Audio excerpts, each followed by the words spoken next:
Revolutionary talk for revolutionary times. Liberty Talk FM.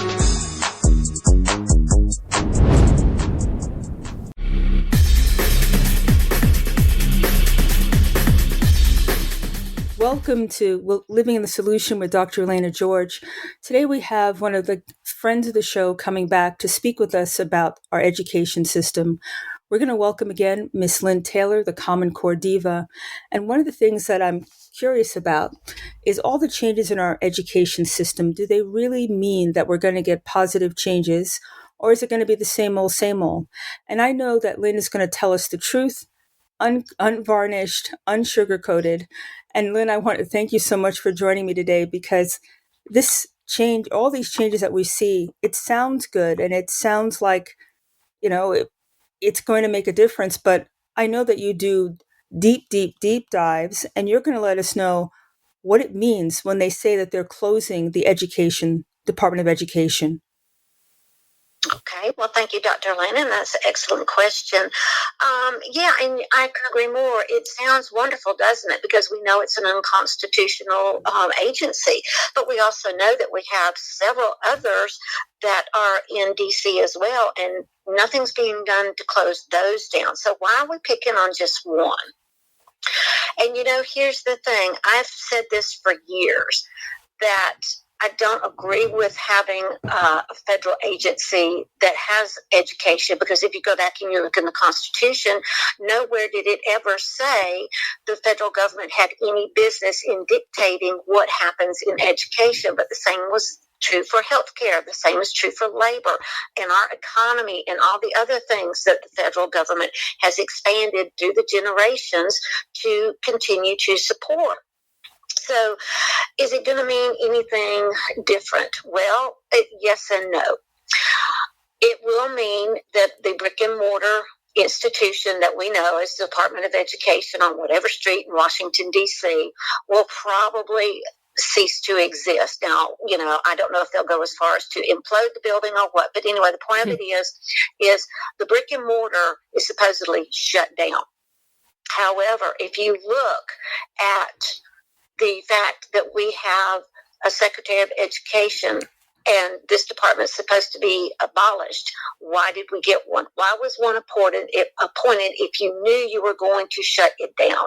Okay, that's one thing. The second thing is, and I've exposed this years ago on my blog, commoncorediva.com, that there was contingency plans for each of the 13 different federal agencies that had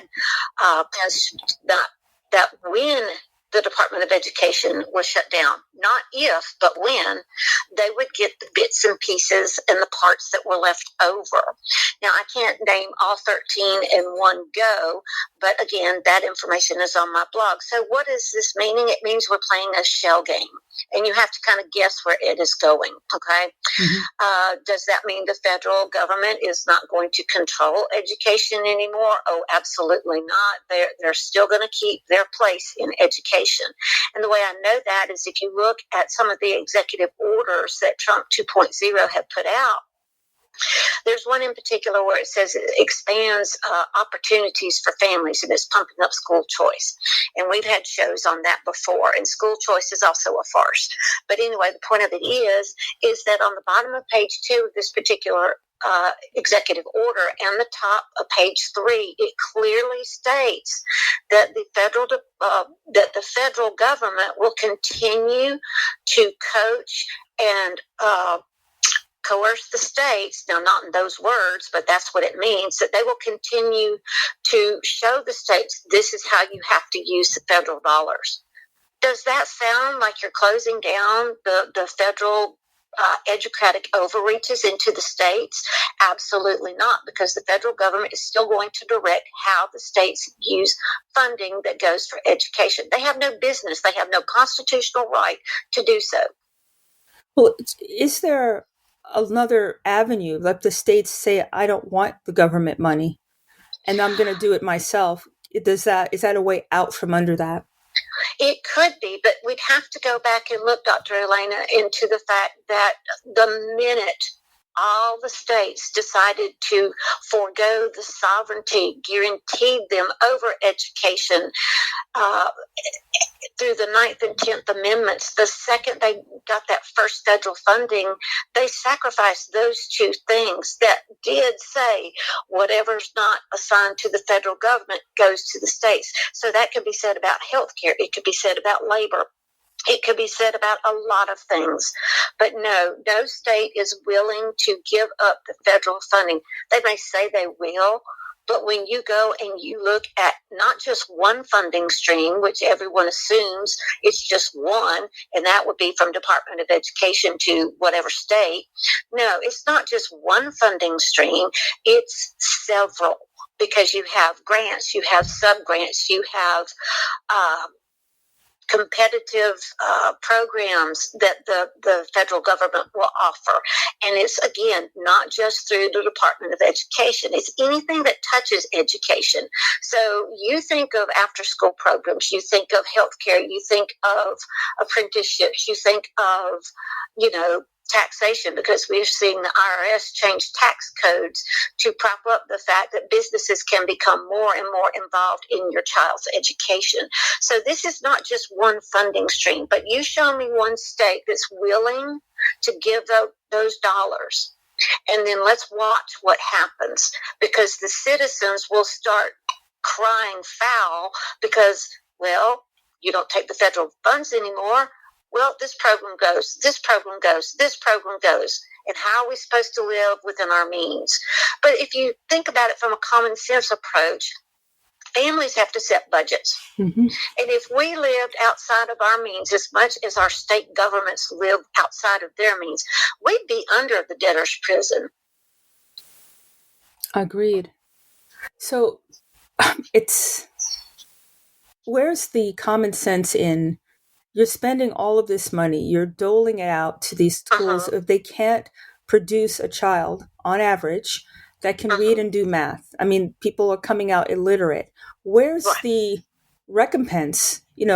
Somebody has to take responsibility for this. Either the government's programs that they're paying money for are no good, or someone's taking that money from the kids and they're not seeing it, and therefore they can't teach them. Which is it? Right. Well, it's a little of both. It absolutely is, because we have a federal government that wants to say, oh, it's the state's responsibility. And then you have the state going, but I need my federal funding. Well, here's the thing. When the money finally gets to whatever school it gets to, the lion's share goes to administration, and it's increasingly seen that administration is not necessarily the teachers, but the social workers and the behavioral health programs and the over-medication of our children. That's where the lion's share of the money's going.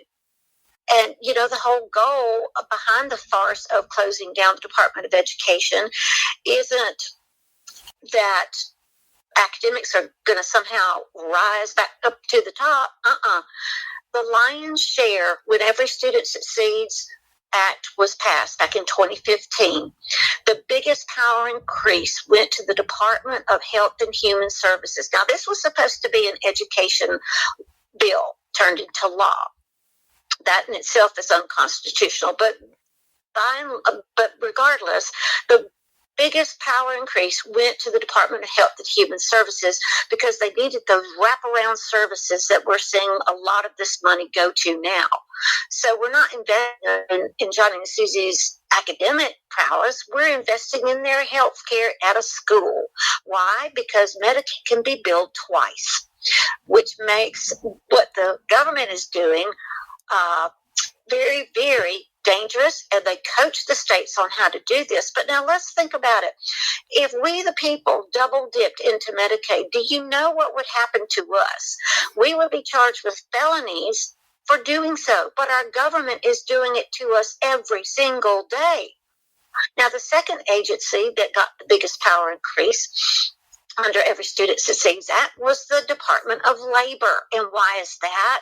Because we need to have trained workers graduate our schools instead of well-equipped thinkers graduating our schools. And why is that? Well, look back at Trump .10 administration, where the president and the secretary of education went to Argentina. The meeting they attended was all about meeting with the others from all over the globe. I think it was the group of 20 that belonged to the United Nations, and they all supposedly worked together. But the point of it was every other minister of education from all these other countries was coming together to agree to merge education and labor. And guess who signed that agreement? Without we, the people's vote, without our even getting to ask what we thought about it. And they did this on the taxpayer dime. So, you've seen this continual uptick in, we need to have skill-based people. We need to have skill-based students. We need to teach them this skill, that skill, and it's going into what's known as the hard skills, or in other words, what you do with your hands, into the skills, which is what you do with your brain. And both of these are getting it so that with the supposed closing of ed, all those programs that are steeped in career tech education or STEM, the science, technology, engineering, and math, or all those apprenticeships and all those kind of programs, those are going to labor. All the special needs, all the behavioral programs, the mental health programs, all the Title I children, they're going to Health and Human Services. And let's see here, that also with the labor and all those kind of programs is going to morph over into Department of Transportation, Department of Energy, Department of Agriculture, Department of the Treasury is going to go into the Department of the Interior to go towards the Indian schools as far as those on the reservation. So we're seeing this play out like it's a really good thing. But when you start scattering it like this, you can't really effectively shut anything down. You're just going to see it continue to grind our children down. I've described it on your show and other shows as well. It's kind of like, as bad as the Department of Education is, at least it's all in one location and you know what to do with it, okay? Mm-hmm. But when you start to scatter it, it's kind of like when you walk into a dark room, you turn on the light and you see the cockroaches scattered. It's impossible to get all of them at one swat. You can't do it. They run too fast. And this was the plan all along, to merge education and labor, not because we wanted children who grew up to be citizens who earned a living to support their family. No, this is all about pumping up the national economy so it can be a good member state of the United Nations. So it seems to me also that it's more opaque. You can follow something, but you can have all these special interests, public-private partnerships, direct training into the corporation that's sponsoring, you name it. And it's really hard, you're right, to see every nook and cranny of what's going on.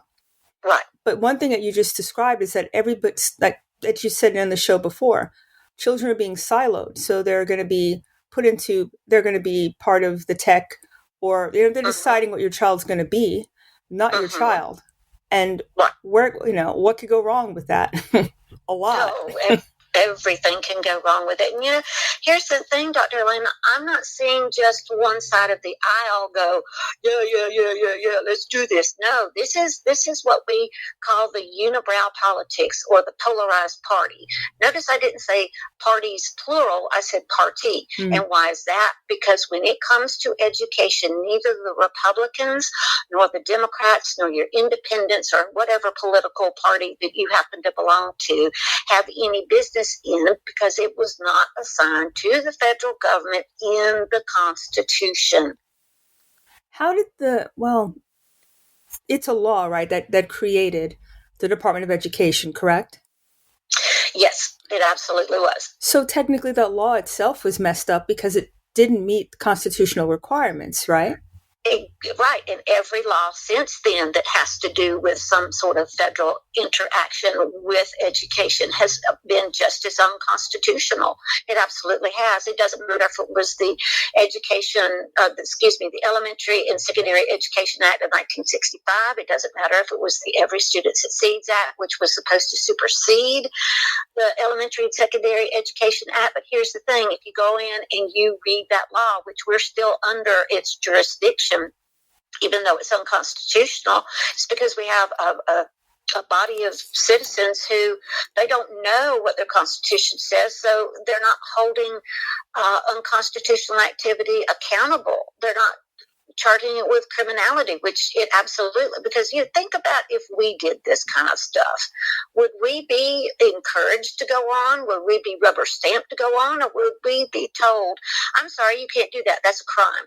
And here's your punishment. I know exactly what would happen to us, but, it just absolutely stymies me that we somehow, some way have trusted those who supposedly represent us when they're too busy selling out to the lobbyists and the corporations and the philanthropists who are overreaching into education. And what I'm seeing out of the current Congress and the current administration is we're going to continue to encourage this kind of public-private partnership, which is fascism, to happen because, after all, teachers just can't do it all.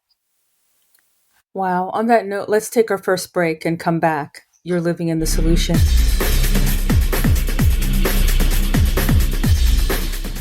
Welcome back to Living the Solution. We're speaking with Miss Lynne Taylor, and you can go to her website, commoncorediva.com, to read what she's written and hear other interviews that put together the bigger picture of what's going on. I have a question that's a little bit of a segue. Okay. When this executive order was signed, the biggest voice that I heard crying about it was the teachers union. Right. Why are they pissed? I mean, are they going to lose power? That's a very good question, and I am going to speculate here. I have not done research, so I cannot speak factually on this. Mm-hmm. I can speak factually based on my research, but as far as them being so ticked off about closing down education, I'm going to speculate on that one, just to clarify.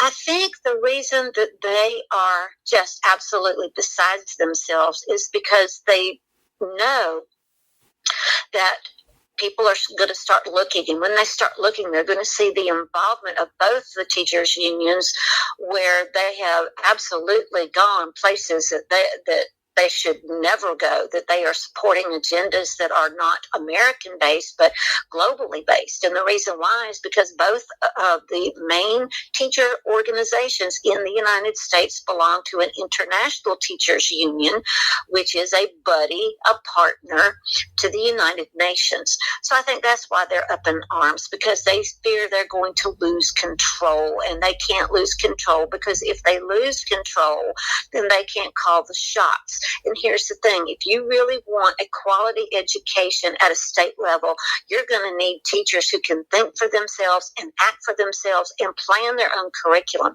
And you can't do it when it's a system that is run by people who are hooked into un-American entities. That's a really excellent point. And I had no idea there was an international teachers union that they belong to.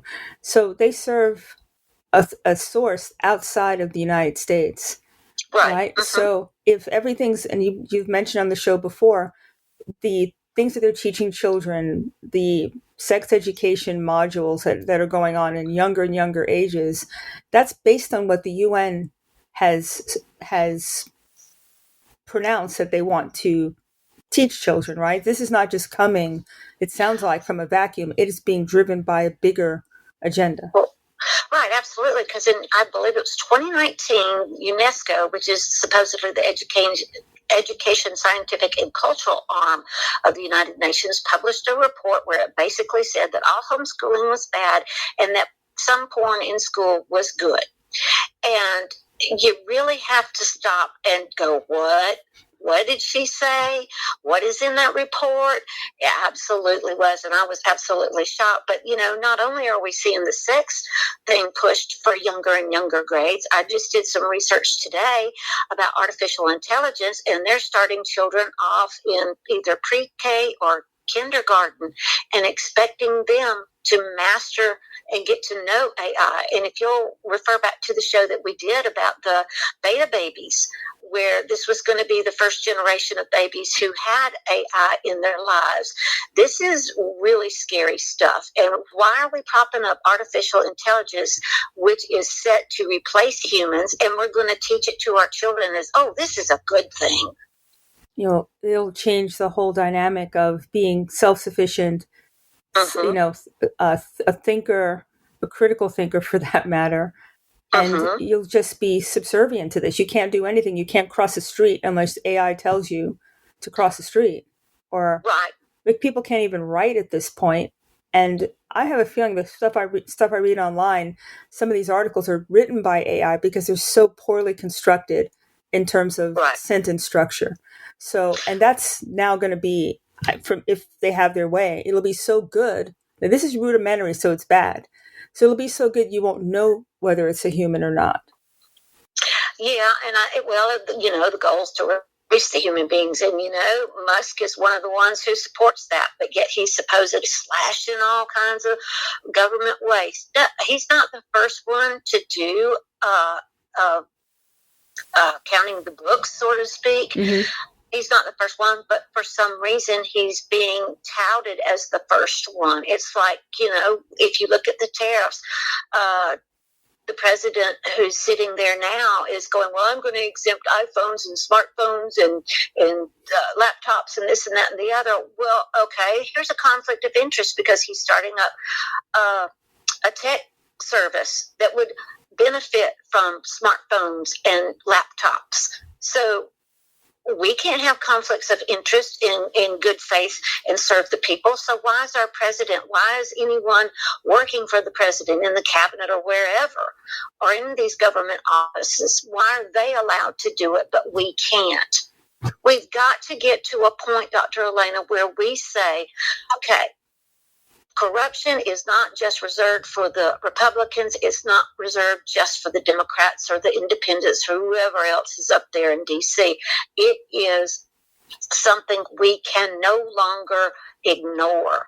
And, I think people are getting to that point. I really hope they are, because we've been saying it for years that we cannot allow our nation to exist under this type of corruption, or we're going to lose it. I think you're right. And if your pronouncements about this division of the education system to HHS or Department of Labor or wherever it's going, they're literally parsing the society just to have manpower enough to support AI. But at some point, they're not going to have enough jobs for what people need, right? What do people do when they've maxed out how many people they can educate to go into the Department of HHS or wherever? What's the rest of the folks supposed to do? Live off the government, because the government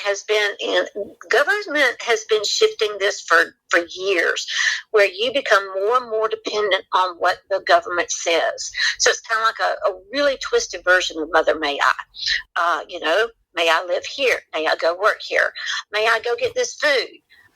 It sounds, I'm not trying to oversimplify it, but I'm trying to get it so people understand this is not a good thing to have a government become your nanny, because government is a system. Systems don't give a fig about people.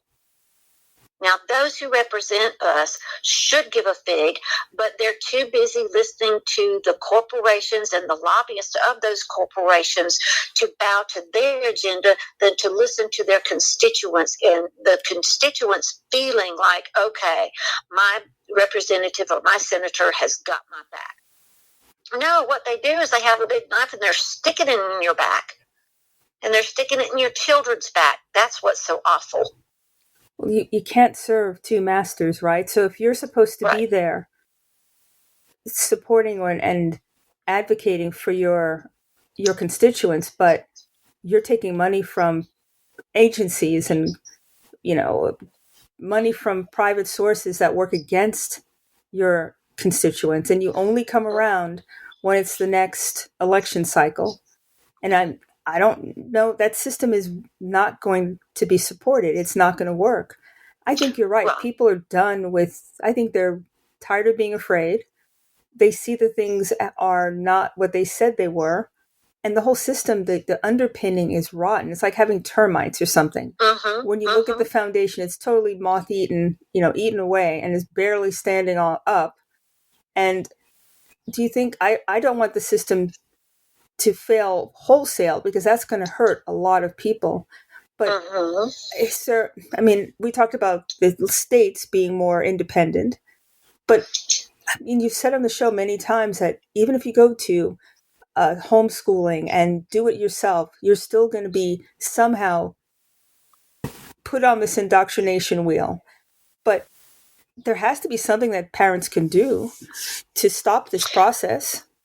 Well, it's really bold, but you could stop paying taxes, and that might mean that you lose your house. It might mean that you lose your car, but you've got your family. And which is going to be more important, your family or these other things that don't live and breathe? We need housing. Please don't think I'm being trite when I say that. I know it would be a huge sacrifice, but if enough people said, okay, you're using my property tax to do things that harm my children or my grandchildren or my, those in my family, and I'm not going to stand for it. And if this is the way that they're going to feel the pinch, then let them feel the pinch, because we've been pinched so much that we are finding that there are ways in which our government is increasing our taxes, not only on our property, but in other areas, so that it can tax us out of those homes. And it would tax, who knows when that happens, not if, but when. That's going to line right up with you'll own nothing and be happy. Well, do you still have your family? Then if you have your family, you can be happy and you can do something.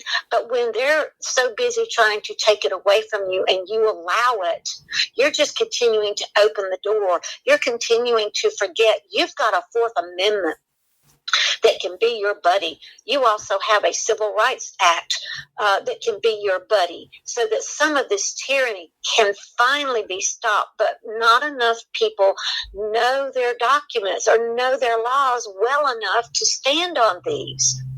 They think, oh no, we'll just let Dr. Elena, we'll let Lynn, we'll let somebody who else is in charge. I'm too busy doing this. I can't do that. I don't like to speak in public. Oh no. Well, we need to start saying yes. And even if your voice shakes, you better start speaking up. I think that's a great call to action. So let's take our second break. You're living in the solution. Welcome back to Living the Solution. We're speaking with Miss Lynne Taylor. And I think you're right, Lynn. If you do nothing, you're on a path where they're going to take it from you, no matter what, right? And I think this Even is your children. Exactly. And there's a article I read that from Massachusetts, a family was being investigated by department, DFACS, and they ended up leaving the state before any kind of investigation happened, right? It was a talk about, and they're going to Texas to retrieve them. This is the level of power that the education system at this point has. If you continue down the path, then you'll have absolutely no say in what happens to your child. And, I just don't understand, and correct me if I'm wrong, most parents would see this as an assault on their child and on them, and they would speak up. How do you think we've come to this level? Is it just the society that we live in? It's just things and not really thinking, and just gather as much as you can and not think about the consequences? Exactly. That's exactly it, because we have to be gratified right away. We don't stop and think in terms of the long term, like, okay, let's say that the Department of Education, whether it closes or it scatters, they still keep a program that's called a family ambassadorship. And what happens, and we've talked about this before, is that they get someone from the government to come to your home to rate you as a parent, how well you're doing. Are Johnny and Susie doing okay in school? Blah, blah, blah, blah, blah. What this is doing is it's telling the parents they don't have the authority to run their family as they see fit. They have to run their family as the government defines.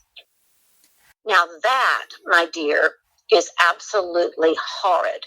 And most people are so busy getting all this stuff so that they can, all sit around the dinner table stuck to their phone, that they're not thinking about, okay, when that official from the government, I don't care if it's local, state, or federal, knocks on my door, and I'm here to rate you as a parent and make sure that Johnny and Susie are a school success. And again, that's letting the government define what your children are as a success. You don't remember, oh, wait a minute, the Fourth Amendment. You can use that, and I don't care who they are. They cannot come in unless you allow them.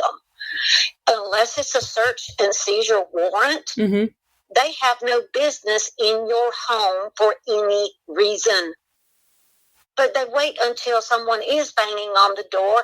And you know what? If that person was from the government, but think about this as from a criminal aspect. I'm standing at your door and I'm beating it down, and I've got a big darn weapon, and I'm pointing it straight at your kids. What do you think you'd do? Do you think you'd get off your butt and do something? Of course you would. But think about it from the government viewpoint. They see they're doing nothing wrong. They see they're doing everything to help Johnny and Susie succeed, but they don't understand that they might as well be there at the door with a gun to your face going, let me in. No, because we're too polite. Oh, yes, come on in. And then the parents get roped into being better parent classes. Under whose definition? That's a great question. I mean, again, it's the government running it. It's not mom and dad being respected enough by our government to say, yes, they are people who can run a family. They are people who nurture their children. And you know what? Even if they aren't the best parents in the world, they still love their children. And, we were told in Scripture, it doesn't matter if you believe in Christ. It doesn't matter if you don't. We all have our children in common. And we would do anything, or we were supposed to do anything to protect them. But somehow it's become okay to say, you know what? You have them 8 hours a day, and I'll take what's left over in weekends. And we might as well be talking about joint custody here. And you cannot joint custody with a government over your children. Well, we see how that works. That's actually the scenario that happened. And don't forget, the healthcare system is interwoven in it, right? So apparently the parents got flagged by the pediatrician for quote unquote, child neglect. And it turned out they didn't want to give a particular vaccine. That was the reason. Right. But it was someone's saying that you're a bad parent. There wasn't any proof in it. There was no adjudication. You didn't even get to present your side of the case. You were guilty until proven innocent. So this system's not even the typical legal structure where you can have some support, present your case. You don't get that in some of these instances. That's it. You're just on the outside looking in. And I can't imagine, I think California has a law now that says that if your child can be seized just by you not doing what the government feels is the right thing. And go ahead. Oh, I'm sorry. You said something really interesting. What constitutes the right thing? What constitutes health? If the whole point of education, usually it was, and I guess at the beginning, was to educate your child, they're failing at it. If the kids can't read and write, how are they supposed to? If school is supposed to be about that, which you're saying now, it kind of isn't, and it sounds like it's not. How do we get back to that point? We have to have people who are willing to step up in their local areas and tell the school board, based on the Civil Rights Act of 1981, Section 1983, you have somehow harmed or impeded my child's right, and I'm coming after you. We need to have people show up at the school board meetings who are like, not let me, but I demand to see the curriculum. I demand to see how my taxpayer dollars are being used. And you don't do this by yourself. You need to have a group of like-minded parents who are just as ticked off as you are. Because the one thing that local, state, and federal government officials use over us is a fear factor. Mm-hmm. We're more afraid of them than they are of us, and that's our fault. Because if you look at the foundations of our country, it was our job, it was our duty, it was our privilege as American citizens to, when we found people who were in leadership and steering us the wrong way, that we showed them we were the boss and they should be afraid of us. So we need to make these people quake in their boots over what they're doing. And, this is one of the things you're talking about, the family that fled to Texas. Well, we're seeing more and more states, and this has been going on for years, where, they're coming after the homeschoolers. Well, we don't know what you're teaching. And, you think about some of the news stories you heard about the really out there fringe cases of, hey, this family said they homeschool, but yet they locked Johnny and Susie in a closet. Well, that's an extreme example. Not every homeschool family does that. Mm-hmm. In fact, the majority of homeschool families would never do that. But those are the cases that states are using as justification to come in and, well, the government needs to find out what you're teaching and who you're teaching and how you're teaching and this, that, and the other. And if that's not bad enough, then they're saying in some states that, well, okay, to prove that you've got some sort of education, you need to go take this nationally normed assessment. And what do you think the assessments are aligned to? A corrupt system. Exactly. So this is why I say, even if you homeschool, you are not going to be as safe as you think you are. You have to be diligent. You're diligent with your car payment. You need to be even more so, 1,000 times more when it comes to your children.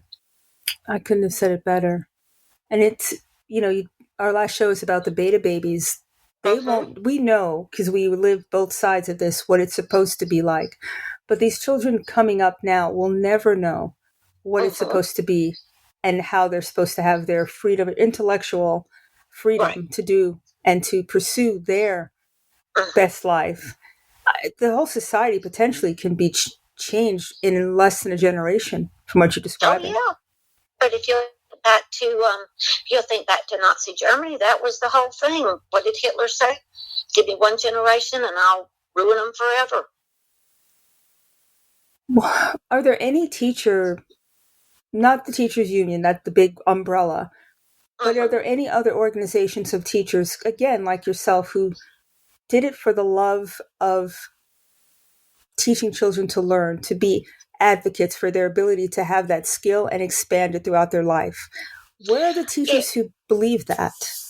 If there are organized groups of teachers who are doing that, I'd love to meet them, because I don't know where they exist. Wow. I know of individual teachers who are just holding their breath that they get to hang on to their job so that they can, teach children what should be taught. But then you have a system that wants to do away with them. And why do you think when Common Core became the landscape of education, they got rid of a lot of really good old school type of teachers? It's because they would not conform to this system. So what did they replace? Who did they replace those teachers with? But those who had been through the system, Teach for America, KIPP schools, all this other kind of stuff. They came into the classroom indoctrinated with this system and started teaching whacked math, like, 1 and 1 is 3 or whatever you want it to be. Well, your old school teacher would have said, no, that's not correct. And it would have been okay because you would learn 1 and 1 is 2. It's not whatever you want. But that was part of the agenda, to continue dumbing our children down. It absolutely stymies me that people think that our administration can shut down something as big as Department of Education. And let's stop and think about it. Besides the military, it gets one of the most taxpayer dollars of all the agencies. But yet, if you look from the stats, if you're a stat person, you'll see at one time we were number one in the world. We're now down like almost 40 in the world. It's really embarrassing. But to think that our administration claims that they can do this without Congress is, I am so horrified, because you cannot abuse the executive office like that. Now, supposedly, he signed an executive order ordering Congress. The president cannot order Congress. No. That is a tyrannical, dictatorial move. And if anyone listening supports that, then I am sorry for you, because that is not how our government of checks and balances is supposed to work. Congress makes the laws. The president signs the laws. The president is supposed to take care of the nation as far as making sure the executive branch runs smoothly. Okay, people will argue, well, Department of Education is in the executive branch. Well, yeah, so is Department of Health and Human Services. So is the Veterans Affairs. So is the Department of Transportation, Energy, Homeland Security. Oh, there's another one that's really unconstitutional. The Department of Justice, the Department of State. But every one of those, Dr. Elena, will pick up parts of education as well. So tell me they're shutting it down, and I'll tell you BS and horse hockey. They are not. Wow. I mean, you're absolutely right. If you know your civics, I don't know if they teach that anymore either, right? They're separate divisions of the government, and one doesn't supersede the other. Everybody's got their lane, correct? Right. So that's how it's supposed to be taught, but modern day civics is more about being a collective globalist than it is, okay, here's how American government is really supposed to work. And I know that there are going to be people who will comment, oh, well, my school does, and if your school does, more power to them. But not enough schools do that. And it's absolutely egregious to me that anyone would think, well, my president shut down the Department of Education. No, he didn't, because he cannot do that. Congress is the one that can do that, but not the president. The president needs Congress. Congress can order this to happen, and the president signs it. We've got things backwards. And this is not the only agency that we've got backwards. We cannot have any president, I don't care if they're Republican, Democrat, or pink, purple with blue polka dots. They cannot abuse, they should not abuse the office to which they were voted in. And you realize that from an emotional standpoint, the hot button issues that are always put out there in front to, I guess, have people look at the shiny thing and not really pay attention to the bottom line. Because, I understand if as a parent, your child in kindergarten is getting sex ed, nobody wants that. The books in the library, things like that. Those are things that get people really emotionally riled up. And I think they open that pathway for them for moving in a way that's not appropriate because you just want it to end. But, we have to be more thoughtful and stop letting emotion drive this. And I think they're really good at driving emotion and anger and fear. And it's just one big jumble now that you just want something to happen, change it no matter what, but not thinking about what the outcome is going to be. And, well, think about this. If your president is going to say that I can do this without Congress, what else is he going to do without Congress? Again, that's not how our government's supposed to work. We are a constitutional republic. We are not a democracy. We're certainly not a dictatorship. But, and I would say this about any of the past presidents, because we've seen them increasingly overstep what they can do as president, because someone's going to listen to this. Oh, well, she just hates Trump. No, I don't know him. I can't like him or hate him. Do I like what he's doing in the office he's doing? No, but I didn't like what Biden did either. I didn't necessarily agree with what Clinton or Bush said, or any of the others. It's because as the years have gone by, people have become less active in how their government works and more dependent on the decisions that our government makes. And that's a dangerous mix. Well, it'll always want to perpetuate itself and get bigger and more powerful. That's what governments do. On that note, let's take our last break. You're living in the solution. Welcome back to Living in Solution. And Lynne, how can people read your blogs and see other interviews that you've given? Okay, you can go to commoncorediva.com. If you wish to schedule me to speak to your group either in person or online, you can email me at info@commoncorediva.com. I'm on Twitter, X, whatever they call it now, at Common Core Diva. You can find me on Facebook. It's Common Core Diva 2023, because for whatever reason, my original Common Core Diva page somehow offended the Facebook gods, so they shut it down. So I reopened a new one. Gotta do what you have to do. Just keep your voice out there. Absolutely, we do. So my question, if you could run this, if you had the ability to right this ship, what would be the first thing that you would do to pull this back from the brink? Well, excellent question. What I would do is the same thing I have said for years. And first of all, you have to repeal all those unconstitutional but yet federally recognized acts that were called law.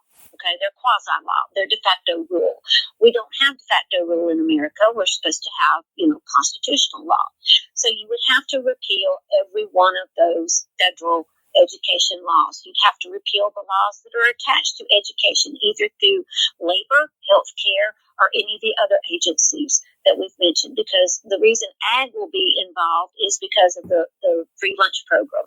The reason the State Department is going to be involved because they're, working with other nations. The reason the Justice Department is involved is because, they're worried about school discipline and people becoming criminals and that sort of thing. So you see, you have to get rid of all the laws that would somehow connect to education. And believe me, there are hundreds. That would be your first step. You could start to close the department down by doing all that first. Mm-hmm. It's going to take a long time to do that, but that's a good thing, because while all that repealing is going on, the states can start to think, oh, okay, well, we're no longer under this thumb. We're no longer under that thumb. Ooh, here's what we could do with education. And the states would be encouraged and enthused to think that they had a chance of being able to truly run how education is supposed to be according to what the citizens of that state want. That's the first step, and it's a long one. And this is why no one wants to do it. They just think, okay, well, media said, the president said it's dead, it's dead. No, it's not the same thing as when, Secretary DeVos was in office and she goes, oh, Common Core is dead because every Student Succeeds Act killed it. No, it didn't. It extended it. Anyway, that would be the first thing you would do. Second thing that you would do, you would have to start defunding all the programs tied to all those laws that took you 40 forevers to repeal. Because you kill the law, you reduce the funding, you give the government no leg to stand on, which is how it should be. And then, after all that, then you start getting rid of the employees. Then you start getting rid of the federal footprint. Then you start seeing federal laws like U.S. Code 20, Section 1232A that said that the federal government had no jurisdiction or interjection into what happens into education. And that law has been violated for I don't know how long. And under the Civil Rights Act of 1981, Section 1983, any of us in the nation could go after every single politician and their staff using that particular law to enforce that our rights were violated, that our rights were taken away because they've been doing unconstitutional activities for decades. Now, when you find a person or a state that's willing to do all those things, we need to have a serious talk so that they can say, okay, here's how we did it, and here's how your state can do it. Well, every state would be kind of I wouldn't say a petri dish, but an experiment to get the best out of everybody, and then pull that. I'm sure others, you're right, they talk to each other. If your students' academic performance has risen, I'm sure people are going to rush to that state to see how they did it. So you just described the absolute opposite of what just happened, right? People got fired. Departments got of our money just left. So basically people are caught out. And I think it ferments a lot of bad will and anxiety. And a society that's anxious is a society that's controllable.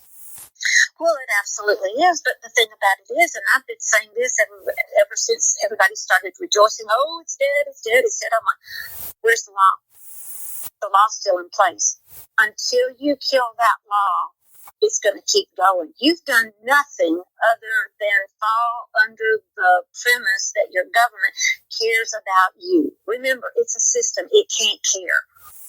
But I tell you what, if you go through the proper way to do this, don't think there's going to be someone somewhere in that government. Because remember, this is not just top down from America. This is top down from somewhere, wherever the UN is founded. That someone's going to be looking for you to trip up, because the second you trip up, you're staying. We told you couldn't do it. We don't need that. That's an insult. Good point. It's an octopus, literally. Yeah. And more money gets poured in. You just described on a few shows now how the healthcare side of it is just entangled itself into the school. They get money to run clinics. They get money to diagnose and treat. I mean, they're not even doctors. It's like practicing medicine without a license. But in no other instance would we ever allow someone who's unlicensed as a doctor to treat our children, but put school on it and then go, oh, it's okay. No, it's not. The reason why the Medicare funding under Title I was expanded in Every Student Succeeds Act wasn't to do anything other than to give the opportunity to take the money away from those who truly needed it to we're going to universally assess every child for some sort of mental health problem or behavior health problem or some malady, and we're going to stick a label on it, and we're going to do so because the schools can double dip and they'll receive more funding. So those who needed the money, like your special needs kids and all that, well, they get some, but now they have to share it with somebody who really was just having a bad day. But because the day the test was given, it proved that they had some sort of mental health crisis. Well, here we go with the social worker. Here we go with the school assigned nurse. Here we go with and the nurse may be a contract from a private institution or another doctor's office. So who okayed that? Well, under the funding, and you know better than I do how all that stuff works. You know, it's just a sick and twisted system, because not every child has a health issue. Not every child needs overreaches into their family. It just is absolutely insane. And, you know, we've talked about it on other shows. You go in, you're 5 years old. And you're somehow now your attention deficit disorder. You're 5. You're going to jiggle. You're going to wiggle. You're going to want to jump up and down. You're going to want to do those things because you're 5. You're not 55. Oh, it just infuriates me. I get it. And you're creating the environment where you get to decide that the diagnosis exists, and magically you have money and the ability to control the situation. And it's not based on reality most of the time. But my mantra has always been follow the money. And there's a lot of money to be doled out. And you add in public-private partnership, and you've got a whole nother soup, because the contractors or the people giving the money always have stipulations. Why wouldn't they? Right? And inherently it's going to be unequal because you want this child to be the next step into your corporation, but someone else is not going to get that job. They may be better. Who knows? It's just not based on merit. It's not based on individual pursuit. And that's a society that's not going to go very far because you have people who shouldn't be doing some of the things they're doing, pushed into parts of society that they don't mean jobs, etc. They don't want. But what it does, it crushes the human spirit. And to me, that's the most devastating part. Well, absolutely. It's kind of like, someone's more willing to say, no, I'm going to pay my property tax. I'm going to let them keep running my children in the ground. I'm not going to protect my children to the point of, no, I'm not going to let them do that to my child. And, I don't understand the groupthink that's going on in this nation. I really don't, because the whole premise of, well, I'm a Republican and you're a Democrat, therefore we can't agree. Well, yes, you can. You can work to agree. I mean, whether you approved of the recent protests or you didn't, lots of different groups organized those protests as a way for citizens to say, I'm seeing corruption, I don't like it. And, that's okay. We don't have to always agree, but we do have to understand that the government especially wants us to be divided. It wants to divide us over political affiliation. It wants to divide us over skin color. Here's the bare bone basic fact. It doesn't matter what color your skin is. There is one race, and it's called the human race. And that was God invented. Now, the different skin colors, also his jurisdiction. So for the government to tell you, oh, well, there's a problem with this race and that race and the other race, and people are buying into it. No, we all have the same blood. That makes us human. That's what we're supposed to be. But yeah, the government wants to divide you over any possible thing it can, because if it drives that wedge in deep enough, and this is the harm to the family because it's driving a wedge between the parents and the students, you're going to win. You don't want the government to win when it comes to your family. I think that's just a beautiful way to end the show, because you've just put this is what the unvarnished truth is. We need to stop falling into this gap of, I'm a victim, but I'm also special, and you did it to me, and the government can fix it. That is a recipe that's giving us this problem right now. We need to stop playing that game. And in the minute that we have left, Lynne, again, how can people reach you and, get you to speak for them and read what you've written? Okay, commoncorediva.com. I also have a donation link on my website, so if you wish to financially bless any of the work that I do to help keep you informed, it would be an honor to be blessed. If not, prayer support is always needed. You can find me on Twitter X, commoncorediva.com, Facebook, Common Core Diva 2023. And if you wish to schedule me for any sort of speaking engagement or whatever, it's info@commoncorediva.com. Lynne, thank you so much for joining me today. Absolutely another learning experience for me and the listeners, and I can't wait to have you back on. Well, thank you so much, Dr. Elena, and I hope your audience has a wonderful time until we meet again. Thank you. And thank you, everybody, for living in the solution.